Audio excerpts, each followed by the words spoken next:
ठीक है। यहाँ पे हमारे पास एक और पॉइंट आता है इसका, जो कि होता है यूज़र ओन इमेज, मतलब आपको अपनी डिश की ही इमेज लगानी, ऐसा नहीं कि आपने इंटरनेट से उठाया और उसको लगा दी। देखिए ये चीज़ मैं कई बार कहता हूँ और मैं कह के थक गया यार, आपसे कितनी बार कहूँ ये बात को मैं, कि भाई आपको हमेशा जब आप मेन्यू में अपनी डिश की इमेज लगाएं, अब सपोज पाव भाजी जो है सेल कर रहे हैं, तो पाव भाजी की ऐसा नहीं कहीं से भी नाइट से लेके क्या वो भाई अरे यार ये सबसे सुंदर पिक लग रही है इसको लगा देते, नहीं, आपको अपनी जो है अपनी डिश को बनवाना है शेफ से, और फिर उसका एक अच्छा सा थोड़ा सा जो कॉस्टली जो है थोड़ा इन्वेस्ट तो करना पड़ता है ना, और फोटोशूट करवाना है, थोड़ा अच्छा एक्सपेंसिव फोटोशूट बढ़िया फोटोग्राफर से, और फिर उसको लगाना है। देखिए इससे क्या होता है, क्योंकि भाई मुझे नहीं पता कि आप कैसे सोचते हो, बट क्योंकि भाई देखिए मैं क्योंकि जब जाता हूँ ना कहीं पर रेस्टोरेंट पे, हम फिर हम कुछ ऑनलाइन आइटम देखते हैं कुछ भी, तो मैंने आपको पहले जो मैंने क्लाउड किचन की वीडियो बना रखी है कि आप how to open a cloud kitchen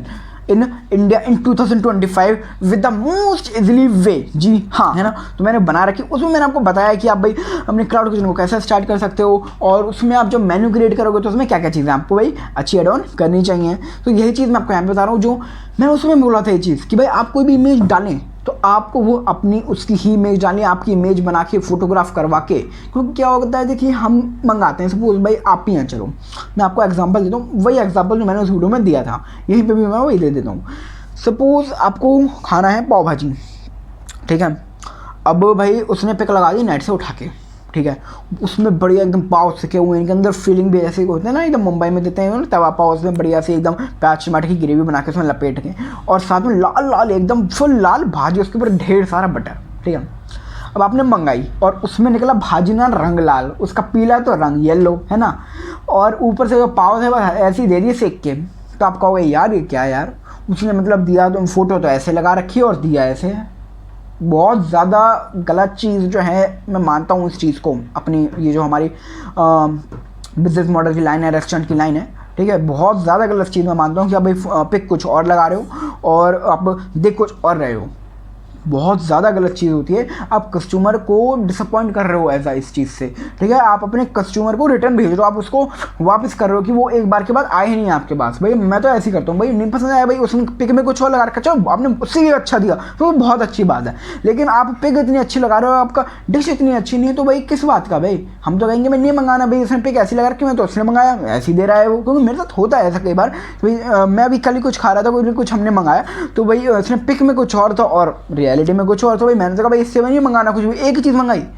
पर वो उनकी सारी चीज़ें तो फिर बेकार चली गई ना, हमारा सारा मेन्यू तो बेकार चला गया ना, उसने और चीज़ें ट्राई करी नहीं ना, हमारे कस्टमर जो न्यू कस्टमर आया, हमारा बन जाता नया कस्टमर, मैं उनका बन जाता है, लेकिन नहीं बना भाई मैं, क्यों मैंने कहा भाई उसने वो डिश ऐसी तो पिक में लगा रखी, लेकिन ऐसी तो है ही नहीं रियलिटी में, वही बात है, ठीक है। तो आपको भी इन चीज़ों का बहुत फ़र्क पड़ता है, ठीक है, इस लाइन में। और आप कह रहे होंगे यार ईशान भाई कितनी बड़ी वीडियोस बना देते हैं, 2-2 3-3 पार्ट में डाल देते हैं। देखिए मैं ना आपको एक रियलिटी बताऊं, एक तो मैं आपके बिल्कुल एकदम फ्रेंडली होकर बात करता हूँ, ठीक है, बिल्कुल भी ऐसा शाय नहीं, ऐसा कि आप मेरे सामने बैठे हो और आपको मैं सामने ही लेक्चर दे रहा हूँ, आपको ही सामने जो है मैं नॉलेज दे रहा हूँ, आपको ही सामने में बात कर रहा हूँ, बिल्कुल ऐसा रहता है मेरा, ठीक है ना भाई, आप मेरे सामने हो, कैमरा में बात नहीं कर रहा, मैं आपसे बात कर रहा हूँ आंखों में आंखें डाल के, ठीक है, आपको समझा रहा हूँ और एक प्राउड फील करता हूँ कि भाई आपको कुछ समझ में आ रहा है, आपको यूज़फुल लग रहा है, आप अपने टाइम को जो है यूज़ कर रहे हो, आप मेरी बातें सुन रहे हो, उनको आप महत्व दे रहे हो, उनको इंपॉर्टेंस दे रहे हो, तो मेरे को बहुत अच्छा लगता है, ठीक है। अब आप कहेंगे यार इतनी बड़ी वीडियोस बना देते हैं यार ईशान भाई, तो लाइक 2-2 पार्ट की 3-3 पार्ट की क्या है यार। देखिए मैं नहीं करता कि भाई औरों की तरह कि भाई इतने टाइम लिमिट में मेरे को ये समझाना है, मैं बिल्कुल एकदम फ्रेंडली होकर समझाता हूँ। मेरी क्या सोच है कि भाई अगर मैं एकदम फ्रेंडली होकर समझाऊंगा और अच्छे से जो है आपको, मतलब देखिए आप कहेंगे भाई एक ही चीज़ को मैं कभी कभार आपने नोटिस किया होगा मैं 2-3 बार रिपीट कर देता हूँ वीडियो में आगे जाके कहीं ना किसी अलग वे में, पर उसको रिपीट हो जाती है वो चीज़, इसलिए मैं ऐसा करता हूँ। एक तो क्या है इसमें मज़ा भी आता है समझाने में, आपको बार बार अच्छे से समझाते हैं तो उसमें अच्छा भी लगता है।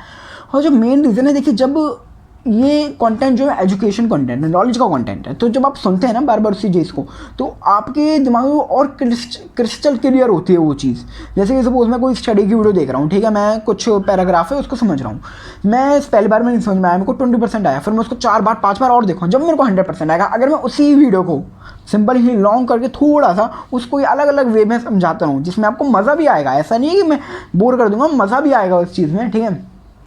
उसी चीज़ को मैं थोड़ा बीच बीच में उसी लेक्चर के पहले मैं एक पैराग्राफ का बस इतना सा पार्ट उठाया, फिर मैं उसको थोड़ा सा है ना, फिर वो उठाया, फिर दूसरा लिया, फिर उसको पहले वाले को दोबारा मैंने उस पार्ट को समझा दिया दूसरे पार्ट के बाद, फिर चौथा पार्ट समझाया, फिर चौथे पार्ट के बाद मैंने फिर वो तीसरा पार्ट जो है उसको थोड़ा सा ऐसा एक्सप्लेन सा कर दिया। तो उससे क्या होगा, हमारी जो चीज़ होगी ना, आप जो स्टडी करोगे, आप जो नॉलेज लोगे, आप जो पढ़ रहे होंगे, तो वो अपने दिमाग में बैठती चली जाती है चीज़। बार बार जब उसको रिमाइंड करते हो आप, यार हाँ, तो अब एक क्रिस्टल क्लियर होता है और उसमें हम ना कुछ अलग भी सोच पाते हैं, हम बिल्कुल ऑथेंटिसिटी हम ढूंढ पाते हैं उस चीज़ में। मैं कहना चाहूँगा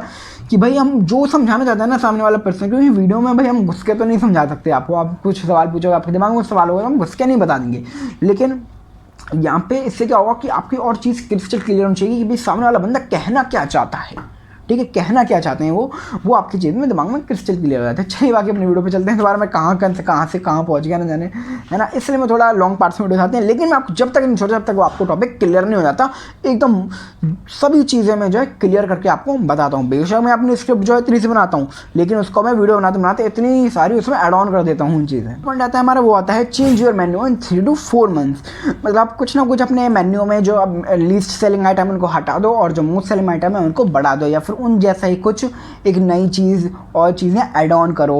और कुछ नई चीज़ें एक्सपेरिमेंट्स ऐड ऑन करते रहे, जिससे आपके जो कस्टमर्स हैं वो भी आपके साथ बने रहें। इसमें एक और पॉइंट आता है, यूज़ सीजनल फूड इंग्रेडिएंट्स। जी हाँ, मतलब जो सीज़न में रहें उसी सीज़न में आपको जो है उसी जो इंग्रेडिएंट्स आते हैं उसी के हिसाब से जो डिशेज अपनी मेन्यू में डालनी चाहिए। इससे क्या होगा, जैसे भी आप देखिए, अब अगर आप फ्रोज़न फूड यूज़ करेंगे बनाने के लिए, भी मटन है, सपोज पीस हैं, तो आप उनको 6-7 महीने पहले वो फ्रोज़न हुई हैं, उनको आप यूज़ करो, और अभी जो वही सीज़न है और अभी मैं मटर की डिशेज ऐड ऑन कर रहा हूँ, और अभी ही ताज़ी मटर जो है पीस हैं जो यूज़ कर रहा हूँ। तो अपने आप ही भाई आप में इतनी समझ है कि भाई कितना फ़र्क आ जाएगा हमारे उस फूड में जिसमें हम फ्रोज़न मटर यूज़ करेंगे और हमारे इस फूड में जिसमें हम ताज़ी मटर यूज़ करेंगे। तो ये भी बहुत चीज़ जो है हमारे टेस्ट में, फूड के टेस्ट में, उनकी कॉस्ट भी कम हो जाएगी। फ्रोज़न फूड महंगा आएगा, लेकिन जो अभी ताज़ी मटर चल रही है तो सस्ती आई हो, तो सीजनल है क्योंकि वो चीज़, तो ये भी कॉस्ट में भी हमारे बहुत मैटर करता है। यहाँ पे मैं एक और चीज़ ऐड ऑन करना चाहूँगा कि भाई अगर सपोज आप इंडियन क्यूजीन का ही फूड दे रहे हैं और उसमें अगर आपने पिज़्ज़ा ऐड कर दिया, तो भाई तो बहुत ज़्यादा चक्कर पड़ जाएगा। क्यों ईशान भाई, ऐसे कैसे हमारा बिजनेस क्यों ठप पड़ सकता है, क्यों चक्कर पड़ जाएगा? तो इसलिए क्योंकि देखो, आप इंडियन क्यूजीन का आपके पास पूरा सेटअप है, मैन पावर है, उनको आप पे कर रहे हो, ठीक है, सब इक्विपमेंट्स हैं, लेकिन आपके पास इटालियन क्यूजीन का नहीं, और पिज़्ज़ा आता है इटालियन क्यूजीन में, तो आपको इटालियन क्यूजीन का अच्छा तो शेफ़ लाना पड़ेगा पहले, उसके लिए फिर ओवन लाना पड़ेगा, और भी जो इक्विपमेंट्स चाहिए होते हैं, पिज़्ज़ा के लिए ओवन थोड़ी ना चाहिए होता, और होते हैं बहुत सारे इक्विपमेंट्स जो चाहिए होते हैं, वो लाने पड़ेंगे, फिर उसको पे भी करना पड़ेगा। तो हमारे एक्स्ट्रा पे, एक्स्ट्रा ओवन में बहुत सारे एक्स्ट्रा इक्विपमेंट्स के बहुत सारे ज़्यादा खर्चा हो जाएगा और हम लॉस में भी जा सकते हैं, ठीक है। तो या फिर आप ऐसा कीजिए, अगर आपकी अच्छी डिमांड है फिर उस क्यूजीन की, ट्राई कीजिए एक बारी, अगर बैठता है तो फिर आप बड़े स्केल पे खोल सकते हो पूरी की पूरी क्यूजीन को जो अपने मेन्यू में ऐड ऑन कर सकते हैं। तो आप ऐसा करिएगा। आई होप आपको बहुत अच्छे से समझ में आया हो कि हमको अपना जो मेन्यू है वो कैसे प्लान करना चाहिए बेस्ट वे में, जिससे सबसे ज़्यादा जो है हमारा बिजनेस अच्छा रन हो, हमारा रेस्टोरेंट बहुत अच्छा रन हो। अगर आपको इस कुछ वीडियो को नॉलेज मिली तो इस वीडियो को लाइक करिए, शेयर करिए और अपने फ्रेंड्स और रिलेटिव्स के साथ। अगर नहीं अच्छे लगे तो इसको डिसलाइक कीजिए और मेरे चैनल को सब्सक्राइब कीजिए, और आप चीज़ें बता सकते हैं जो अपने नेक्स्ट वीडियो में इम्प्रूव कर सकता हूँ। तब तक के लिए thanks for watching and thank you for precious time. I hope आज आपको मेन्यू के बारे में बहुत सारी नॉलेज मिली होगी कि आप भाई मेन्यू को कैसे प्लान कर सकते हैं, कैसे डिज़ाइन कर सकते हैं in the best and easy way.